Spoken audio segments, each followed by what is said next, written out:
नमस्कार दोस्तों, कैसे हैं आप सब लोग। उम्मीद करता हूं स्वस्थ होंगे, व्यस्त होंगे, जबरदस्त होंगे। तो साथियों, आज एनआईएस को लेकर के कुछ अपडेट लेकर आपके बीच उपस्थित हुआ हूं।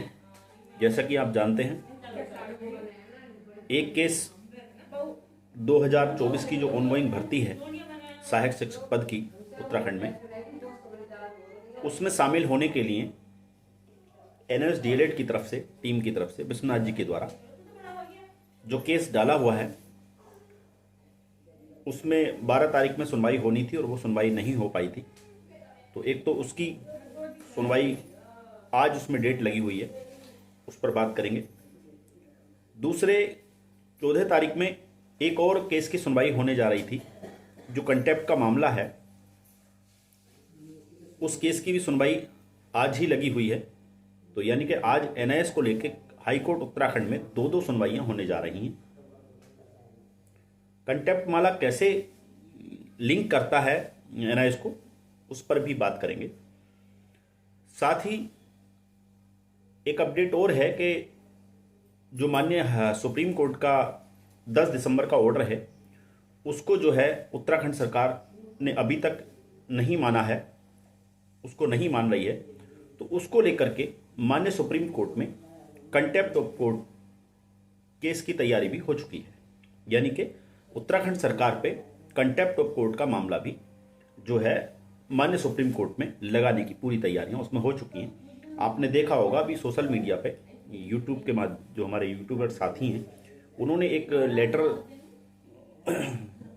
के बारे में बताया था, वायरल हुआ वो, कि मनदीप कालरा जो एआरओ सर हैं हमारे, जो एनआईएस डीएलएड के मामले को यहाँ तक लेकर के आए हैं, उन्होंने जो है उत्तराखंड सरकार में और उत्तराखंड के जो शिक्षा विभाग है उसको एक नोटिस भी दिया है कंटेप्ट के मामले में।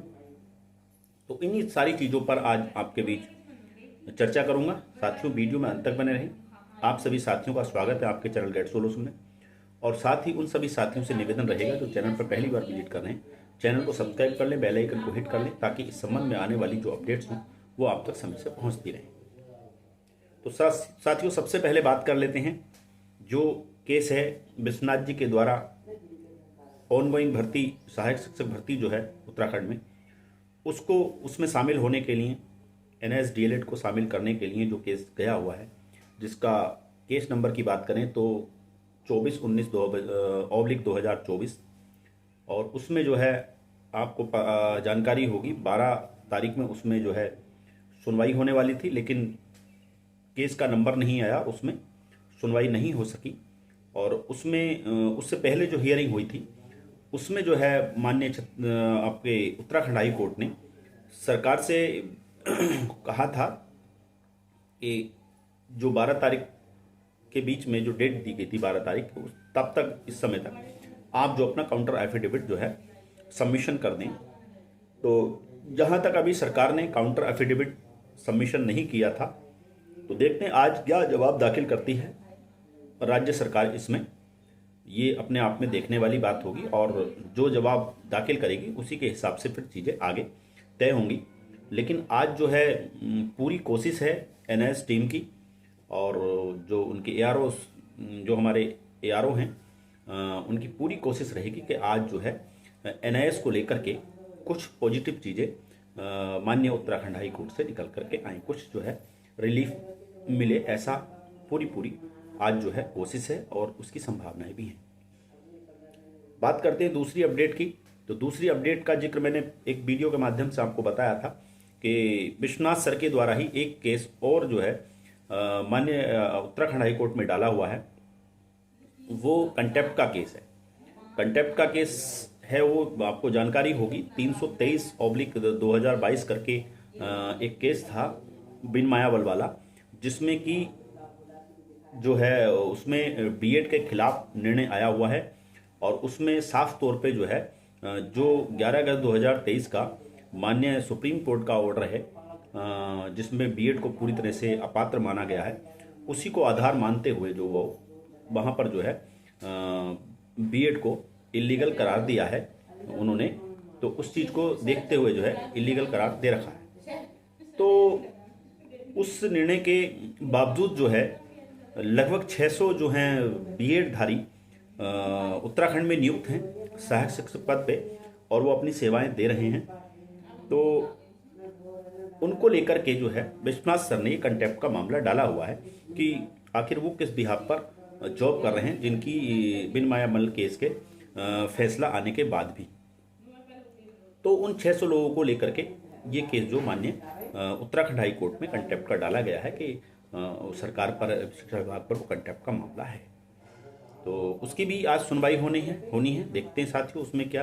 अब बात करते हैं वो लिंक आखिर एनआईएस से क्या है, क्योंकि एनआईएस से लिंक वो इसलिए है कि जब 600 लोग वो कब्जा किए बैठे हैं, यानी कि निराधार, तो मतलब अतार्किक तरीके से या नियम विरुद्ध तरीके से वो 600 सीटों पर 600 पदों पर जो है कब्जा किए हुए बैठे हैं।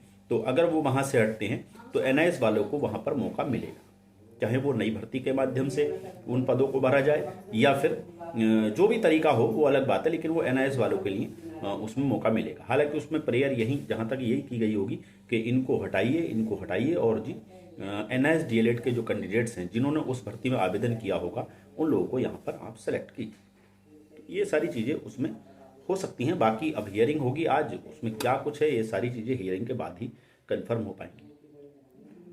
तीसरी अपडेट की बात कर लेते हैं जो माननीय सुप्रीम कोर्ट से है, यानी कि मनदीप कालरा जी जो हमारे एआरओ हैं एनएस डीएलएड की टीम के, उन्होंने हाल ही में जो है उत्तराखंड शिक्षा विभाग को और सरकार को जो है कंटेम्प्ट के मामले में एक जो है नोटिस भेजा है। और उन्होंने जो है जो प्रक्रियाएं होती हैं एक सुप्रीम कोर्ट में कंटेम्प्ट का केस डालने के लिए, तो नीचे से लगातार ये चीज़ें आ रही थी। लोग ये कह रहे थे कि ये कंटेम्प्ट का मामला बनता है और सरकार नहीं मान रही तो इन पर कंटेम्प्ट का मामला लगना चाहिए। उसमें टीम पहले से अपनी तरफ से पूरी तरह काम कर रही थी, क्योंकि टीम की शुरू से ये चीज़ रही है इस टीम की कि ये करती ज़्यादा है और बताती कम है। यानी कि इस टीम की सबसे बड़ी खासियत यही रही है कि ये जब काम हो जाते हैं फिर आपको बताती है कि हमने ये कर दिया। ये पहले से डींगे नहीं मारती कि हम ये कर देंगे, हम वो कर देंगे, हम ये करने जा रहे हैं, हम वो करने जा रहे हैं। वो चीज़ें इस टीम के आपने देखा होगा पिछले समय में जितना भी काम इन लोगों ने किया है, विश्वनाथ सर वाली टीम ने, इन्होंने कभी आकर के अपने बारे में बहुत ज़्यादा बढ़ा चढ़ा के नहीं बताया है। और जब काम हो जाता है उसके बाद ही ये लोग बताते हैं कि हम क्या हो गया है और क्या करने चाह रहे हैं। तो अब चूंकि पूरी तैयारियां इन्होंने कर ली हैं सुप्रीम कोर्ट में कंटेम्प्ट के मामले की, तो अब डिपेंड करेगा कि जो उत्तराखंड हाई कोर्ट में चीज़ें चल रही हैं तो उनसे क्या निष्कर्ष निकल के आएगा शाम तक। और अगर सरकार नहीं मानती है तो जाहिर सी बात है ये कंटेम्प्ट का मामला है और कंटेम्प्ट का मामला सुप्रीम कोर्ट में बहुत जल्दी आपको देखने को मिलेगा। तो साथियों ये कुछ अपडेट्स थी जो मुझे लगा आपके बीच साझा करनी चाहिए। उम्मीद करता हूँ जो भी आपके मन में सवाल चल रहे होंगे इन तीनों अपडेट्स को लेकर के किसी हद तक उनके जवाब आपको मिल गए होंगे। आप वीडियो में अंत तक बने रहे, इसके लिए आपका बहुत बहुत धन्यवाद साथियों। अगली अपडेट्स जो भी होंगी उनको लेकर के फिर आपके बीच उपस्थित रहूंगा। तब तक के लिए साथियों नमस्कार।